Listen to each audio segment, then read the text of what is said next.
Hey guys, welcome back. It is your favorite Gimp of the Limp, and finally, I am very excited to present to you some snap ship tactics. I've got it on the table. We are ready to go here. We're going to play through a quick little basic game, right? Just one ship versus one ship. I didn't use the ones that come in the starter box. I figured there's going to be plenty of videos showing those two ships, so I wanted to use some different ones. And then I had some footage at the beginning of this video showing you guys me putting it together. Now, since I'm going to be having to move the camera all around and all that good stuff and zooming in on this, I'm not going to have the usual footage of me in the background as we're talking about it. We're just doing the one camera. It's not going to work. There's too much going on, too much space, all the good stuff. All right, so before we get started, we're going to go over the basics of the game. I'm not going to touch on every single detail, but just give you the tidbits, the little bits that you need to know for the game. I will let you know that it is very similar to X-Wing. So if you have played X-Wing, you're going to kind of get the premise, which is you have ships that are on each side. They're going to move using templates. Here, though, we only have a single template. This is it. This is your maneuver template. All moves will be done based off this template. It is freaking awesome. I love that. It makes it so much easier. And then we have our range template here. Did come with two acrylic ones. So I've got the range 1, range 2, and the thing is, though, it goes up to range 4. So this would be up to a range of 2. And then if you actually had range 4, you would take a second one and put it up against it like that. This only came with one acrylic range 2 template, so I did grab out the cardboard version, so just in case we're doing any further range stuff, I can use that. Besides the templates, we are going to have our dials for our ships. This is going to keep track of your health and your evasion rating. This is the Falx, and this one is the Wasp, I believe. Yes, the Wasp. This is the Wasp Heavy Fighter, and the Falx is in its escort formation. Okay, so besides our templates, we also have our dials. Our dials will keep track of our health and our evasion ratings. The higher the evasion rating, the better it's going to be at dodging incoming shots. The Falx here starts at 2. The Wasp here starts at 3. That can change due to parts abilities, which you guys will see here in a little bit. Starting hull is going to be 18 and 16. So this guy, not quite as evasive, but a little more hull, a little more evasive, a little less hull. Basics. So awesome. I like these. Very easy to keep track of it. When you do put them together, though, make sure you put the dials in the right places, because you can put the white ones, the ones that display the hull numbers, you can put those backwards. So make sure you do not do that if you put these together. Here is the cool part. This is our ship card. All right, let me get a nice focus going here. This is going to tell us the main premise of what we need to know and the starting setup for it. So if you want to use the basics, which I would for starting out, this is how you build the ship. This is the parts that are going to come on it. And when it comes to this game, it is WYSIWYG, which means what you see is what you get. So the stuff that is on here is actually on here. So like, look, the Falx nose here, this is a part that actually does something right there. Our plasma guns, our missiles, our light missiles, our heavy missiles. Same with our Wasp over here. It's the proton blaster, I think is what that is. And then we've got a ball turret back here. These wings, the two different types of wings, are specific parts that go on this thing, even down to the thrusters that are on them. The Wasp has them back over here, and the Falx has them back here. We'll give them certain maneuverabilities and certain special abilities in the game. That is so cool. The basic hull, though, this Falx hull, has this passive special ability. Any critical hit inflicts 1 bonus damage. That's awesome. He can put out some hurt. Now, when you start a turn, start an activation in a ship, in this game, you have to do this. What is listed here is what you have to do. Now, when you don't necessarily have to do every single thing, but you're going to go along this little line here. You're going to set your evasion rating, because it can change based on your abilities, back to its base. So if you do something that makes you more evasive, changes this number and makes you harder or easier to hit, pop on my camera there, then you will always back at your next activation change that to your base stat. So you can't make yourself more evasive for the remainder of the game. That's going to always get set back to your base number. That's the first thing you do. Then you are going to vent power and heat. That is what that number means. That is referencing these little blue and red cubes that are going to be placed onto your parts. Okay. The higher this number, the better. That's the more stuff you get to take off your parts cards, which I'm getting ready to explain in a second. So the more of those you get to take off, the more you get to activate again, because they have to be emptied off to be used again. If it's only blue, then you can only do power. If it's only red, you can only do heat. If it's blue and red, you can do heat and power. Last is your movement. This ship can can rotate up to 1 on the rotation. So that's simply just placing it here. And there's nice little notches on this maneuver template. And it shows you how to turn it, right? You can turn it up to any amount up to the 1. Okay, that's it. And then he must make a long maneuver. That's what the L means. S is for short, L is for long. When it comes to our maneuver template, you see it's got L there. Let me turn it right side up. L and S. So if he has to do a long, he has to go this far, which with ships at this scale and the size of these bases, that's actually a pretty good distance. So you see, you move it like such, which is actually pretty far across the table when you're doing a long maneuver. Short is just that little bit. When it comes to our ships, I'll go ahead and mention this. The parts and all the crap hanging off of them does not count for rams and bumps. It only counts for these bases. And something that they did that I am just wholeheartedly appreciative of is the fact that these came with different size bases. All right, this is the ship pegs. So one ship peg is very long, one ship peg is very short. That way, it's much easier to get them all lined up for the match. Definitely appreciate them doing that. You can buy extra boxes. And FYI, they didn't send me anything. I backed the Kickstarter. Everything I got, I paid for. So they aren't telling me to say anything. But you can buy extra boxes of these. Because remember, these are toys. You can. They were selling these ships and stuff before they made the game. They made the game to go along with it afterwards. And the game is pretty cool. I gotta admit, I like it so far. But if you already have ships, then you can buy the bases, the pegs, and everything that you need to actually be able to play those ships. And they do sell the card packs that have the game information for them as well. Now, it's not available for their entire line, but a good chunk of their line does have the ability to be incorporated into the game. I want them to do that big Harrier one that I put together and incorporate that into the game because I love that thing. I really want to put it on the table.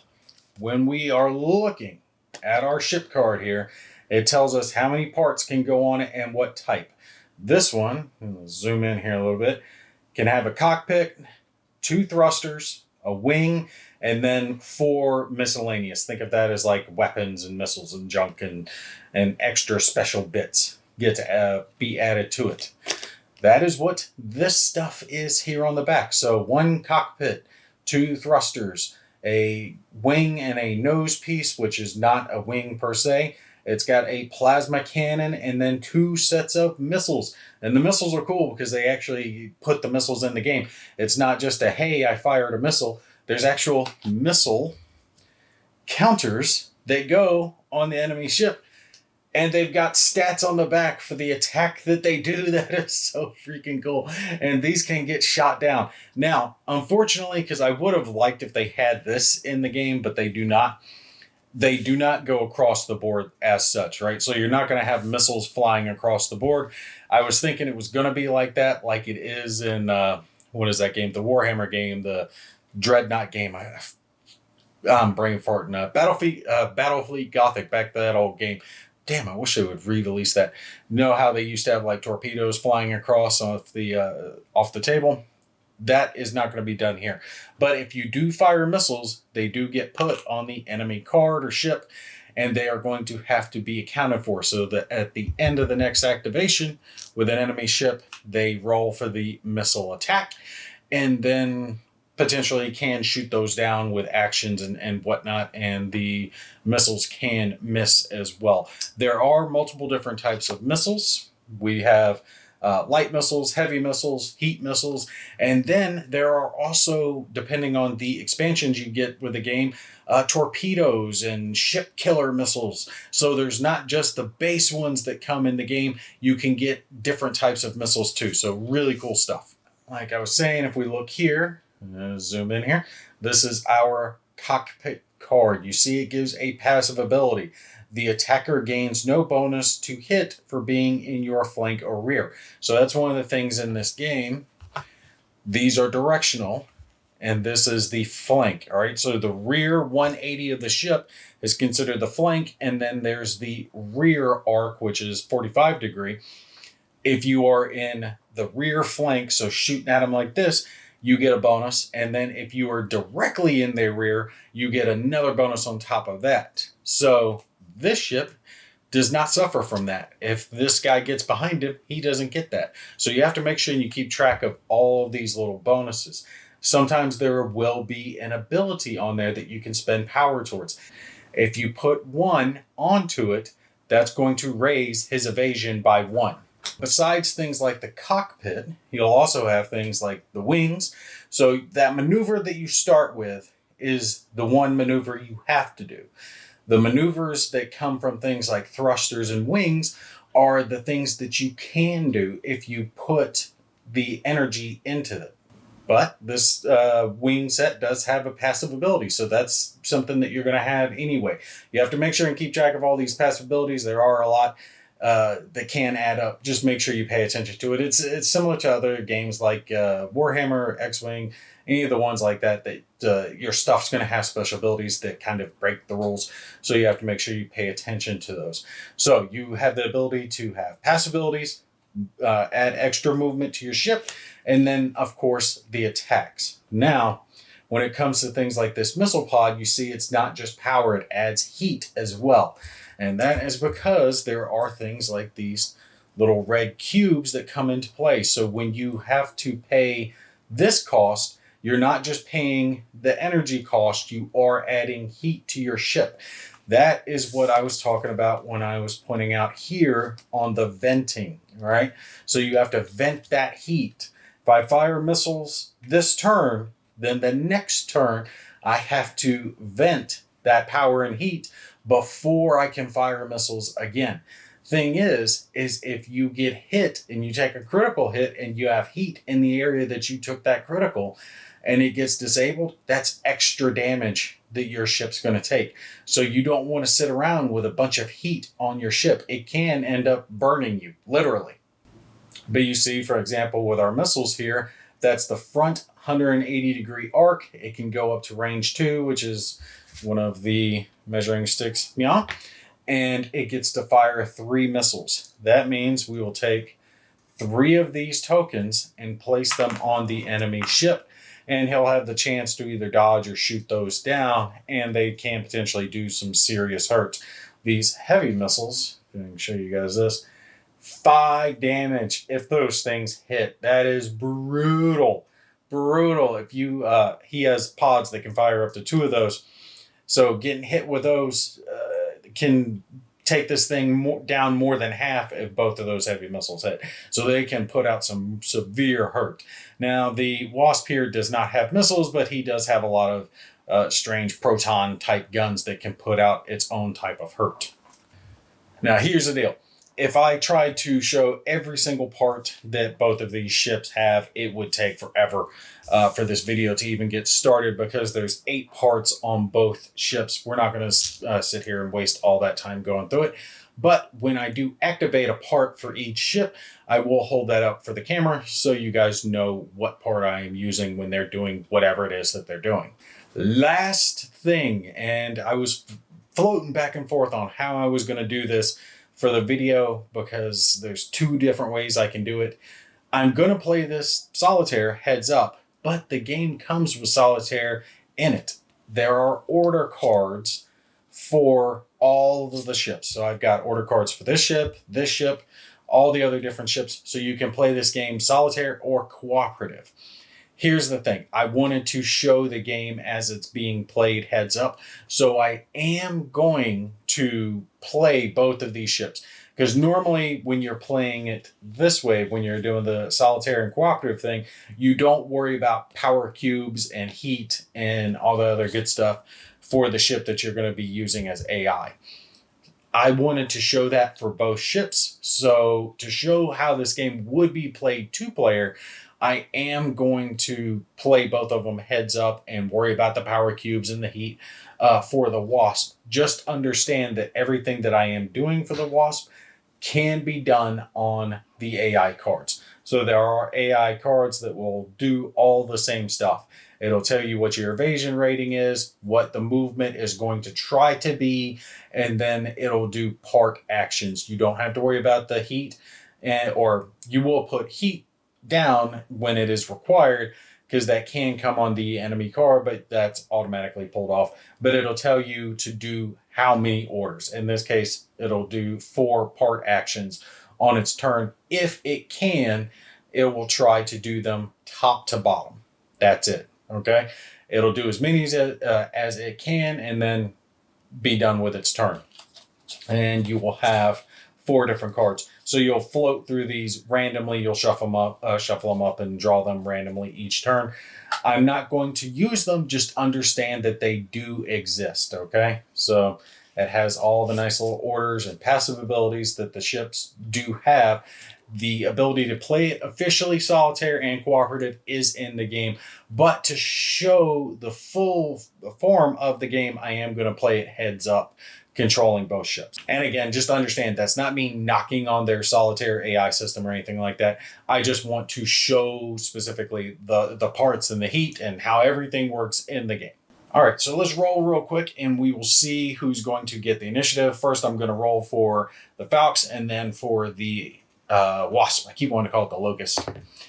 He got that is a 7, right? I think that's 7. Yeah, it looks like 7. 7. And he got a blank, so we will start with the Falcons. Basically, each initiative round, I'm just going to roll. Whoever gets the highest is going to be the one that goes first that round. That's just the way I'm doing it. There is a different way that it is done when it comes to solitaire, but since I'm playing this heads up, it's going to be an easy way for me to determine who's going when at what point. All right, his evasion is already set to 2. He has no power or heat that he can vent. And I don't think I want to turn in just yet. So we're just going to start with a basic long maneuver. So he will go as such. And then it should just be maneuvering that I'm going to do to start with. And just in case, let's see, we're going to spend 1 power on the cockpit, the card that I showed you guys earlier, to bump up his evasion by... Actually, you know what? I'm going to wait. I'm going to wait till the next turn because that's the power I don't have to vent. And I don't want to have to vent that later. I do have the ability to vent heat, but not power. Now, his maneuvering stuff is this. All right, these are his 3 cards. He has his wings, so I can do a small maneuver side to side. Right? That's what this is meaning. And here I can do a turn, a short straight, and then another turn by spending that and that. Or I can do a big maneuver with a thruster, 3 power and 2 heat, to do a small turn, a long, and a U-turn. That way I could turn, get behind someone, and come in on their 6. Awesome stuff, but I'm not going to do that one. Let's see. Afterburner, I could do a long and a turn. And you know what? Do I have any long-range weapons? I don't think I have anything that'll reach out and touch anyone. Yeah, my furthest range is 3. And I cannot measure beforehand. So I don't think I can get the enemy in range on my first turn. I would like it. This I could do 2 longs, and increase my evasion by 1, but no turning, which I would need because if I did 2 longs in a turn, I could get him in range, but I'm not going to be able to do that. So I'll tell you what, we're going to hold off on these for now. I'm just going to stay where he is, and I'm going to let the wasp come into me.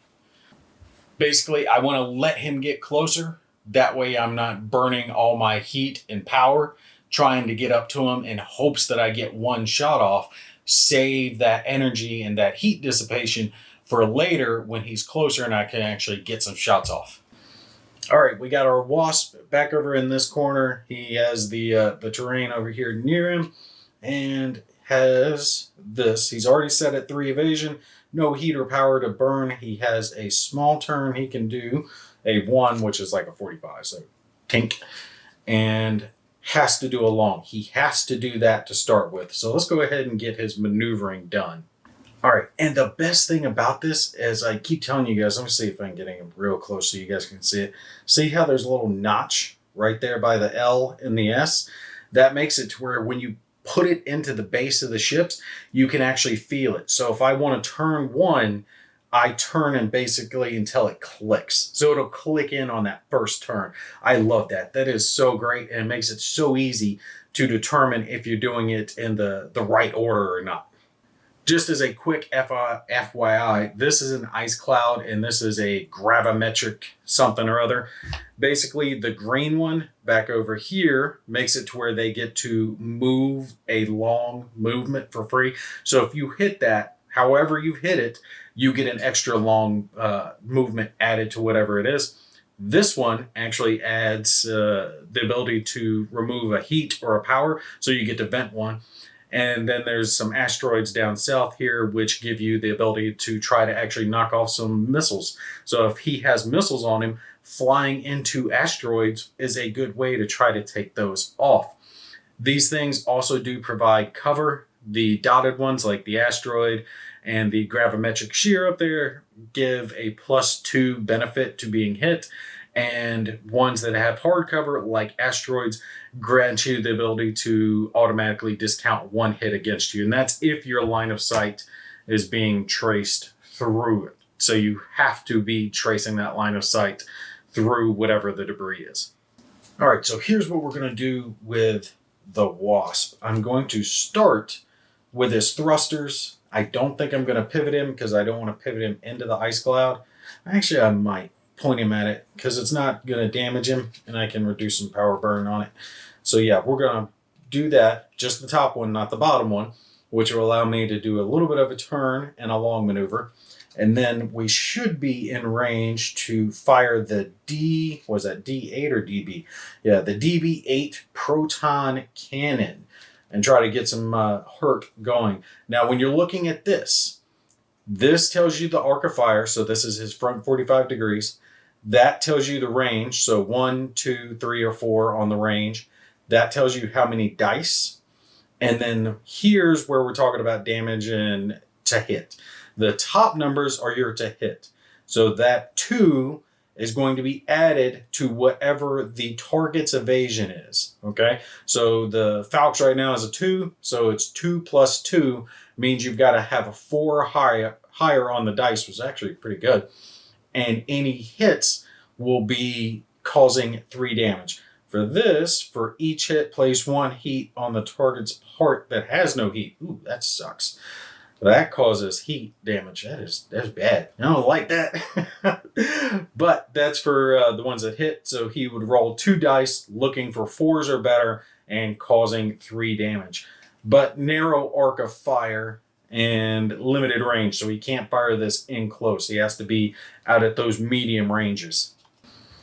All right, so as you can see, he does have him in the range 3, just into range 3, which is where he needed to have him. So that works. We spent 2 power on our thrusters, and now we're spending another 2 power and 2 heat on that proton cannon. That leaves us 4 power, and he gets to vent 6. So right now, he hasn't spent anything that he can't vent completely on the next turn.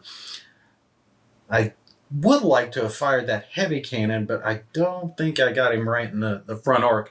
He has 1 heavy cannon, this thing up here, that can only fire up along that front arc. He might have had it, but I didn't call it, so we'll just go on with this one attack. So 2 dice, looking for 4s or betters. Let me check his passives because he might have something that reduces that. Nope. Faux does not have anything that can help him, so he's just got to roll the 2 dice and look for the hits. He got 1 hit, so 2 is not enough. 5 is enough. No criticals, so this will cause 1 heat to be placed on 1 part.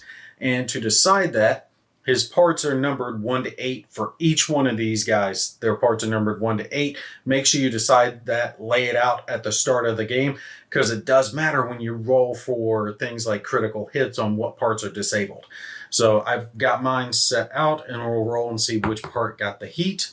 Part number 7, which unfortunately is his thruster. So this part is getting an extra heat added to it because of that weapon that he used. And since he got a single hit, I have to reduce the hull down by 3. So his hull's down to 15. And just like that, we've completed our first turn. All right, so I'm going to go ahead and end it here. When we pick back up, we'll roll again for initiative. Now that they're kind of close under each other, things start putting some hurt out.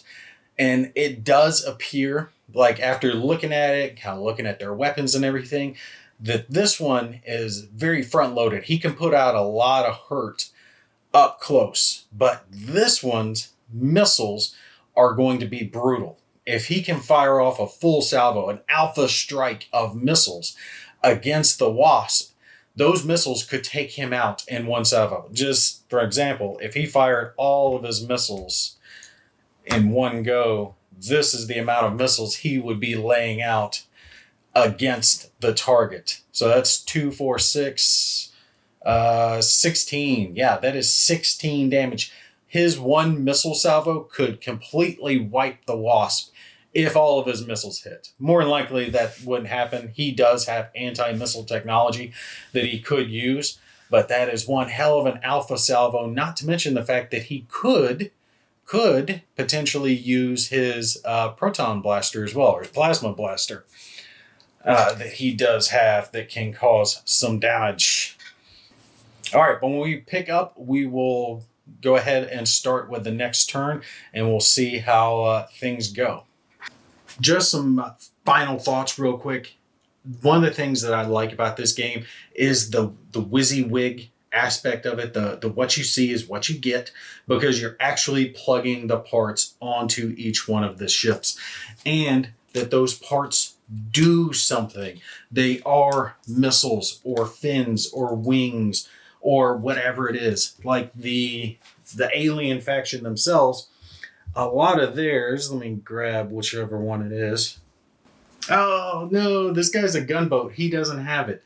A lot of the others, they have wings that have blades on them, and they're actually weapons. So these ships will actually try to ram their opponent and cut them up, and they'll get bonuses, because there is ram damage in this game. If you ram into each other, you do roll for that, and both ships can potentially take damage in a collision. But if you have weapons that want you to ram the enemy, then you don't take the damage, the enemy does. When it comes to this game, snap ships, I really think it's going to play into those people who are into games like X-Wing when it comes to kitting out your ships. This isn't just, picking whatever it is. It's not just an X-Wing or a Millennium Falcon or a TIE Fighter, right, that are going to have the same basic weapons. It doesn't matter what type of characters you put onto those ships, though that's where you kind of get your special abilities. You can put some shield modifications or some crew members. Here, you actually build the ship differently. You can turn this into something else. That part I put at the beginning where all the ships were being put together, you can put them together in a different fashion and have a completely different ship. It does something much different. This one I built because it's a missile boat. I like all the missiles that it gets to fire.